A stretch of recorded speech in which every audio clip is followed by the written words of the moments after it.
আয়াত সূরা শুরা আয়াত নম্বর 30, সেই আয়াতটি এখানে পেশ করি। আল্লাহ রাব্বুল ইরশাদ করেছেন, ওমা আসাবাকুম মিন মুসিবা ফাবিমা কাসাবাত আইদিকুম ওয়া ইয়াফু আন কাসীর। তোমাদের ওপর যে কোনো মুসিবত আসুক না কেন, এখানে মুসিবত শব্দটি এসেছে। আগের আয়াতে ছিল ফাসাদের কথা, অশান্তি, এখানে মুসিবতের কথা এসেছে।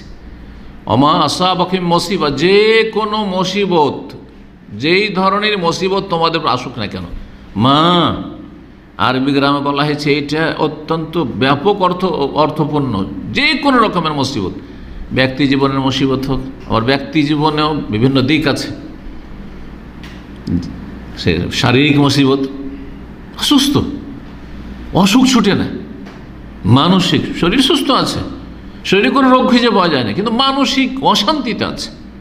ব্যক্তি জীবনের মুসিবত, পারিবারিক অশান্তি, সুস্থ মাশাআল্লাহ, কিন্তু স্ত্রী ভালো না, সুস্থ কিন্তু স্বামী ভালো না, সুস্থ মানুষ, সব কিছু ঠিক আছে, ব্যক্তি জীবনের সব ঠিক আছে, কিন্তু তার ছেলেমেয়েরা ভালো না, কারো বাপ মা ভালো না, বিভিন্ন রকমের সামাজিক অশান্তি। সমাজে, এমন সমাজে বাস, যে সমাজে কোনো মানুষের মতো মানুষ বাস করে না, অমানুষদের মাঝে বাস করতে হয়, অশান্তির শেষ নেই, জাহান্নাম মনে হয়, আযাব, এগুলো মুসিবত। আর্থিক অশান্তি, সুস্থ কিন্তু যেখানে যায় লস খায়, যেখানে যায় মার খায়। বিদেশ যাওয়ার চেষ্টা করলো, মার খেলো, ব্যবসা করলো, মার খেলো, হ্যাঁ, টাকা পয়সা নিয়ে বেরোলো, চুরি হয়ে গেলো, ডাকাতি হয়ে গেলো, এই হয়ে গেলো, সেই হয়ে গেলো, আগুন লেগে গেল, বাড়িতে জ্বলে গেল, পুড়ে গেল, কত কি হইল। এই যে হচ্ছে সব মুসিবত, জি, রাষ্ট্রীয় মুসিবত, আন্তর্জাতিক মুসিবত, এই যে এক দেশের আরেক দেশের সাথে লড়াই, এগুলি মুসিবত। জি, তো সর্বস্তরের মুসিবত। ওমা আসাবাকুম মিন মুসিবাতিন, পৃথিবীতে যে কোনো মুসিবত আসছে, যে কোনো ধরনের হোক না কেন, পাপ ছড়িয়ে পড়া, ভালো মানুষের সংখ্যা কমে যাওয়া আর পাপীদের সংখ্যা বেড়ে যাওয়া, হালাল জীবন যাপন করা কঠিন হয়ে যাওয়া, সব মুসিবত। চিন্তা করুন, আপনি এখানে থাকছেন সৌদি আরবে, এখানকার সাথে দেশের অবস্থা মিলান। এখানে 24 ঘন্টা সফর করেন আপনি, কোনো ভয় লাগে? কোনো ভয় লাগে না। যখন ইচ্ছা হলো টান দিলেন এখান থেকে। এই যে বিশাল মরুভূমি, কয়েকশো কিলোমিটার চলে যায়, ডানে বামে কোনো গ্রাম নাই, বাড়ি নেই, ঘর নেই, অনেক সময় লোকজন খুঁজে পাবেন না আপনি। তারপরও না ছিনতাইয়ের ভয়, না কে খুন করে দিবে, আর না কে অপহরণ করবে, জানমালের ভয়, হ্যাঁ, কোনো ভয় নেই। স্বামী স্ত্রী দুইজন সফর করছে, একাই সফর করছে গাড়িতে, দেশে জানত। মাগরিব হয়ে গেলে আর বের হয়ে যায় না। মাগরিব হয়ে গেছে, বাড়ির কাছাকাছি বাজারে, শহরে পৌঁছে গেছি। আমার জীবনের কথা, মদিনা ইউনিভার্সিটি ছাত্র তখন, রাত 8টার সময় পৌঁছে গেলাম। মাত্র 10 কিলোমিটার বাড়ি, যেতে হবে গ্রামের দিকে, গ্রামের বাড়ি তখন ছিল। এক হোটেলে পরিচিত দরদি ভাইয়েরা, ইসলামিয়া হোটেল নাম, ওরা বললো যে শেখ যায়েন না, যায়েন না, আর এই রাত আর যেখানে সেখানে ছিনতাই হয়, আপনি আসছেন আবার বিদেশ থেকে, আমাদের দেশে বিদেশি লোক কম, ও বিদেশি যদি জানে তো আরও বেশি হামলা হইতে পারে। যদি আলেমদের শ্রদ্ধা বার করে চোর ডাকাতরা, এটাও একটা দিক আছে। আমাদের সমাজে চোরি ছিনতাই করে, কিন্তু আলেমদের খানিকটা শ্রদ্ধা করে। আজকাল ওটা কমে গেছে, একসময় ছিল, এখন দেখি আলেমদেরও ছিনতাই হয়। হ্যাঁ, তো এই যে অশান্তি, অশান্তি, সর্বস্তর অশান্তি, এগুলি হচ্ছে মুসিবত। কিসের কারণে? অমা আসাবাকুম মিন মুসিবাতিন, যে কোনো মুসিবত তোমাদের আসুক না কেন, ফাবিমা কাসাবাত আইদিকুম, তোমাদের কৃতকর্মের কারণে, তোমাদের পাপের কারণে, তোমাদের হাতের কামাই। জি, বিমা কাসাবাত আইদিকুম, অধিকাংশ অপরাধগুলি মানুষ হাত দিয়ে করে, পা দিয়েও করে, চোখ দিয়েও করে, জবান দিয়েও করে, কিন্তু অধিকাংশ অন্যায়গুলি, পাপগুলি হাত দিয়ে করে। এই জন্য আল্লাহ কোরআনে কারিমে হাতের কথা বলেছেন। উদ্দেশ্য হচ্ছে যে কোনো অপকর্ম, যে কোনো পাপ, ফাবিমা কাসাবাত আইদিকুম, কারণ আল্লাহ তাহলে বলে দিলেন, তাহলে মুসিবতের কারণ হচ্ছে আমাদের পাপ, আমাদের জুলম অত্যাচার, আমাদের অন্যায়। হয় আল্লাহর হকের ক্ষেত্রে জুলুম করছি, আর না হলে মানুষের হকের ক্ষেত্রে জুলুম করছে। যে কোনো ক্ষেত্রে জুলুম করছে, ইবাদত বন্দেগীর ক্ষেত্রে জালেম, তৌহিদ নেই, শিরকের মতো বড় জুলমে ডুবে আছে জাতি। জি, ওয়াইয়াফু আন কাসীর, তবে মনে রেখো আল্লাহ অনেক অনেক ক্ষমা করেন। একটা ভুল হইলেই, একটা অন্যায় হইলে, পাপ হইলে আল্লাহ ধরে নেন না। জি, দিনদার মানুষ হলে বুঝতে পারবেন যে আমি একটা ভুল আজকে করে দিলাম, তারপর আলহামদুলিল্লাহ সুস্থ আছি, বালা মুসিবত আসেনি শরীরে, আলহামদুলিল্লাহ। পাপ করে দেওয়ার পর গাড়ি চালাচ্ছি, কোনো অ্যাক্সিডেন্টের শিকার হয়নি, চোখের সামনে একটা দেখলাম যে দুর্ঘটনা হয়ে গেল, কিন্তু আলহামদুলিল্লাহ আল্লাহ আমাকে বাঁচিয়ে রেখেছে। অথচ যদি আত্মপর্যালোচনা করেন তো আমিও পাপ করেছি, কিন্তু আল্লাহ আমাকে ওয়াইয়াফু আন কাসীর অনেক মাফ করছেন। আল্লাহ রাহমুর রাহিমিন, অনেক মাফ করেন। তারপরে মাঝে মধ্যে আল্লাহ রাব্বুল আলামিন কি করেন, লিয়াযীকাহুম বা'দাল্লাযী আমিলু, কিছু পাপের ক্ষেত্রে আল্লাহ ধরে ফেলেন যাতে করে সংশোধন হয়, যাতে করে ফিরে আসি। এরকম সূরা সাজদাতে আল্লাহ রাব্বুল বলেছে, ওয়ালা নুযীকান্নাহুম মিনাল আযাবিল আদনা দুনাল আযাবিল আকবার লাআল্লাহুম ইয়ারজিউন। দুনিয়ার শাস্তি, বড় শাস্তির আগে আমি দিয়ে থাকি যাতে করে তারা ফিরে আসে। তো বালা মুসিবত আসা, যদি বালা মুসিবত থেকে আমরা শিক্ষা নিই তাহলে উপকারী।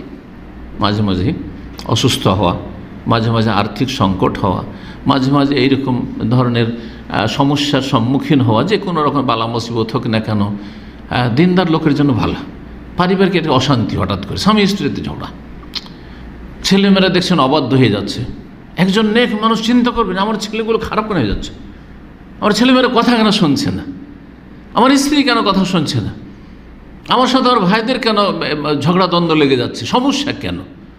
তো মুহাসাবা করবেন, নিজের হিসাব কষবেন আপনি এবং সংশোধন করলে আল্লাহ এর জীবন যাতে করে ফিরে আসে। আল্লাহ রাব্বুল আলামিন যেন তৌফিক দান করেন। আজকে বালা মুসিবতের যে বিষয়ে আয়াতগুলি বললাম, আশা করি এগুলি যথেষ্ট। তো দুই একটি হাদিস আমি পেশ করব, বিশেষ করে যেগুলো রাষ্ট্রীয় বালা মুসিবত, আর যেগুলো এই ধরনের বালা মুসিবত, সেসব ক্ষেত্রে করণীয় এবং এই সব জুলমের শিকার হওয়া যুগে যুগে হয়েছে। কিসের কারণে হয়েছে? সেটাও পাপের কারণে। ওই হাদিসগুলো প্রমাণ করবে হাদিসগুলো। আর তার সাথে আমাদের করণীয় সেই হাদিসে রাসূলুল্লাহ সাল্লাল্লাহু আলাইহি ওয়াসাল্লাম বলে দিয়েছেন। এই মর্মে একটি হাদিস সহিহ বুখারী 6531 এবং সহিহ মুসলিমে 3439। ইবনে আব্বাস রাদিয়াল্লাহু তাআলা আনহুমা থেকে বর্ণিত, নবী করিম সাল্লাল্লাহু আলাইহি ওয়াসাল্লাম বলেন, মান রাআ মিন আমিরিহি শাইআন ইয়াকরাহুহু, কেউ যদি তার আমিরের পক্ষ থেকে, আমির মানে শাসক, তার নাম যাই হোক না কেন, সে আপনার চেয়ারম্যান হইতে পারে, এলাকার আমির সে, হ্যাঁ, আবার ডিস্ট্রিক্টের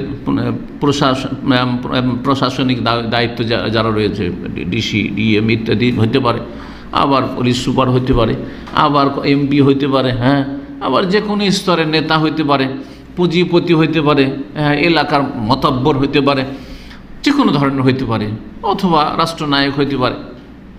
মান রাআ মিন আমিরিহি শাইআন ইয়াকরাহু, কেউ যদি নিজের শাসকের পক্ষ থেকে, নিজের নেতার পক্ষ থেকে এমন কিছু দেখতে পায় যেটা অপ্রীতিকর, যেটা সে বরদাস্ত করতে পারে না, ইসলাম বিরোধী কাজ করছে, একজন নিন্দার লোকের জন্য কষ্টকর এটা বরদাস্ত করা, কখনো মেনে নেবেন অন্তর থেকে, অবশ্যই সেটাকে ঘৃণা করে, কিছু না বলতে বলে অন্তর থেকে ঘৃণা করবে একজন দিনদার, তার দিনদারির দাবি।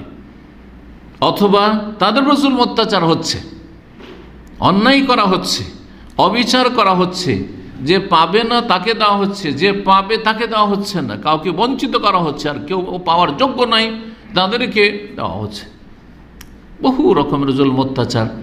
অপরাধীকে ছেড়ে দেওয়া হচ্ছে আর নিরীহ মানুষকে শাস্তি দেওয়া হচ্ছে। এই ধরনের যে কোনো রকমের এই রকমের অপ্রীতিকর কিছু যদি শাসক নেতার পক্ষ থেকে দেখে, ফালিয়াসবির আলাইহি, আপনারা বিভিন্ন কোম্পানিতে চাকরি করছেন, এগুলোর ক্ষেত্রে ফিট করেন, সবগুলি কথা রাষ্ট্রীয় ক্ষেত্রে ফিট করার প্রয়োজন নেই। আমরা নিচের থেকে চলব, কারণ রাত দিন এগুলোর সাথে আমাদের সম্মুখীন হইতে হচ্ছে। হ্যাঁ, রাষ্ট্রীয় বিষয় আলহামদুলিল্লাহ কেউ সাধারণ মানুষকে কেউ চিনে না, অপরে নেতা, সুতরাং হয়তো অতদূর পর্যন্ত আপনার পৌঁছেন না, আর ওই সব জুলম সরাসরি হয়তো জুলমের শিকার হন না, কিন্তু আপনার ফোরম্যান, আপনার সুপারভাইজার, আপনার পার্সোনাল ম্যানেজার, আপনার যার হাতে ধরেন ছুটি ছাটি ইত্যাদি, আপনার বস ইত্যাদি, যেসব বিভিন্ন স্তরে যেসব ওপরে রয়েছে কোম্পানিতে, অনেক সময় জুলুম অত্যাচার করে। যে অযোগ্য তাকে ফ্যাসিলিটি দিচ্ছে, তার বেতন বাড়িয়ে দিচ্ছে, তাকে সুযোগ সুবিধা দিচ্ছে।